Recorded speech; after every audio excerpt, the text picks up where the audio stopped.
Hi guys, পান্তা pasta cooking চ্যানেলে আপনাদের স্বাগত।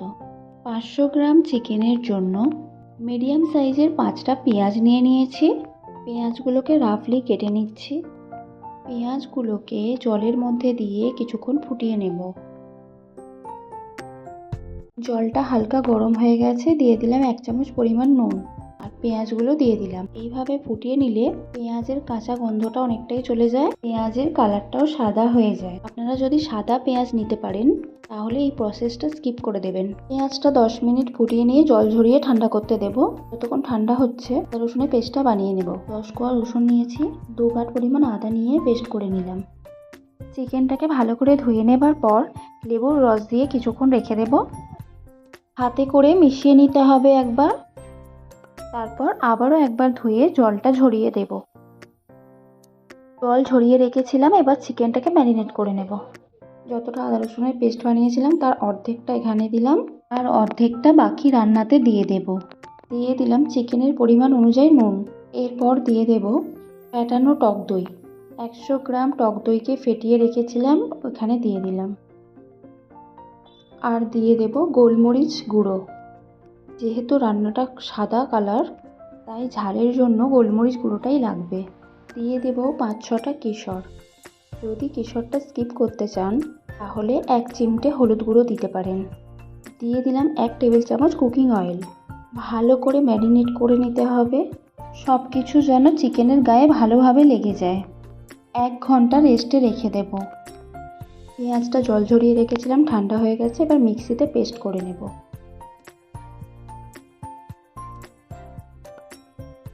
ভালোভাবে পেস্ট করা হয়ে গেছে। এবার চিকেন রেজালার জন্য একটা স্পেশাল মশলা বানিয়ে নেব। দিয়ে দিলাম 1 চামচ পরিমাণ গোটা ধনে, 1/2 চামচ সাদা গোলমরিচ বা হোয়াইট পেপার, 1 চামচ মৌরি দিয়ে দিলাম আর দিয়ে দিলাম গোটা জিরে 1/2 চামচ পরিমাণ। দিয়ে দেব অর্ধেকটা জয়িত্রীর পাপড়ি। এবার এটাকে ড্রাই রোস্ট করে নেব।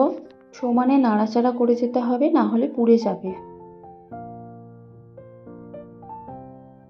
এই সুন্দর সুবাস বেরিয়ে আসলেই জানবেন এটা হয়ে গেছে। এবার গ্যাসের ফ্লেমটা অফ করে দিয়ে এটাকে নামিয়ে নেব। এবার এই মশলাটাকে মিক্সিতে গুঁড়ো করে নেব। এবার কাজু আর পোস্তটাকে পেস্ট করে নেব। 7 থেকে 8টা কাজু বাদাম নিয়ে নিয়েছি আর বড় চামচের 3 চামচ পোস্ত নিয়ে নিয়েছি। সামান্য জল দিয়ে এটাকে পেস্ট করে নেব। কাজু আর পোস্তটা পেস্ট করা হয়ে গেছে, সব মশলাই রেডি হয়ে গেছে। এবার পুরো রান্নাটা করে নেব। পুরো রান্নাটা করে নেবার জন্য 4 টেবিল চামচ পরিমাণ কুকিং অয়েল নিয়ে নিয়েছি আর কিছুটা পরিমাণ ঘি দিয়ে দিলাম। তেলটা গরম হয়ে গেলেই ফোড়নে দিয়ে দেব 4টে শুকনো লঙ্কা আর দিয়ে দেব গোটা গরম মশলা, দারচিনি, এলাচ, লবঙ্গ। ফোড়নের গন্ধটা ছেড়ে আসলেই দিয়ে দেব পেঁয়াজ বাটা। পেঁয়াজ বাটাটা দিয়ে ভালো করে ফ্রাই করে নেব। গ্যাসের ফ্লেমটা লো টু মিডিয়াম ফ্লেমেই রাখতে হবে যাতে পেঁয়াজে এক্সট্রা কোনো কালার না চলে আসে, পেঁয়াজটাও যাতে ভালোভাবে কুক হয়ে যায়। পেঁয়াজটা কিছুক্ষণ নাড়াচাড়া করার পর দিয়ে দেব পরিমাণ মতো নুন। চিকেনে অলরেডি নুন দেওয়া আছে, তাই মশলা আর গ্রেভির পরিমাণ অনুযায়ী নুনটা এখানে দিয়ে দিলাম। নুনটা এই সময়তেই দিয়ে দেওয়ার চেষ্টা করবেন, তাতে পেঁয়াজটা তাড়াতাড়ি কুক হবে। পেঁয়াজটা পুরোপুরি কুক করে নিতে আমার এখানে টাইম লেগেছে 6 থেকে 7 মিনিট।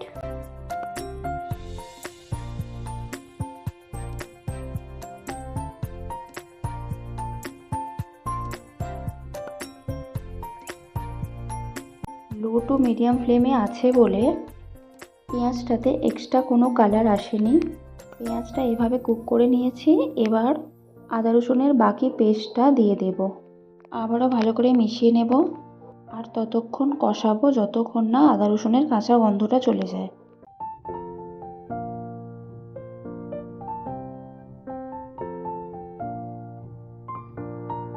আদা রসুনটা ভালো করে কষানো হয়ে গেছে। ম্যারিনেট করে রাখা চিকেনগুলো দিয়ে দিলাম। দেখুন বন্ধুরা, কেশরের কি দারুণ একটা রং ছেড়েছে।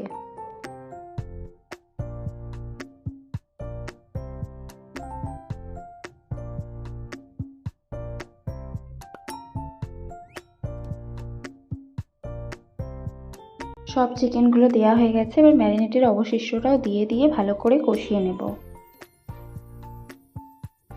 এইভাবে কিছুক্ষণ এদিক ওদিক করে উল্টে পাল্টে নিয়ে নাড়াচাড়া করে নেব। গ্যাসের ফ্লেমটা মিডিয়ামই রাখতে হবে। কিছুক্ষণ নাড়াচাড়া করে দুদিকটাই সমানভাবে উল্টে নিয়েছি। এবার এটাকে ঢেকে কুক করে নেব 10 মিনিট। 10 মিনিট হয়ে গেছে। চিকেন থেকে অনেকটাই পরিমাণে জল বেরিয়ে এসেছে। এবার ভালো করে নাড়াচাড়া করে এটাকে উল্টে পাল্টে নেব।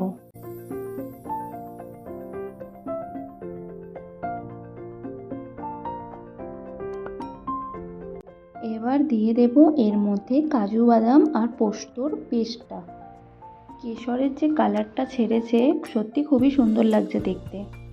ভালো করে মিশিয়ে নেব।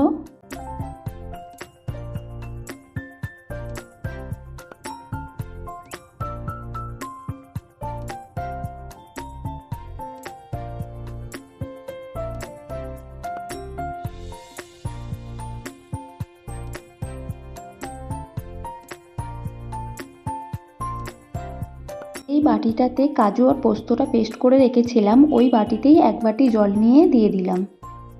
জলটা দিয়ে ভালো করে নাড়াচাড়া করে নিয়ে মিশিয়ে নেব।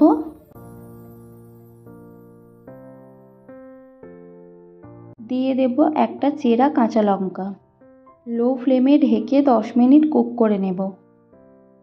10 মিনিট হয়ে গেছে। দেখুন বন্ধুরা কতটা সুন্দর দেখতে লাগছে। যে স্পেশাল মশলাটা করে রেখেছিলাম সেই মশলাটা এখানে দিয়ে দেব।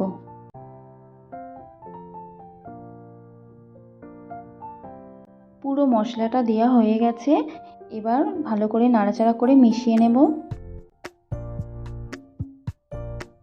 দেখেই বুঝতে পারছেন চিকেনটা কত ভালোভাবে সেদ্ধ হয়েছে আর গ্রেভির কতটা সুন্দর কালারটা হয়েছে।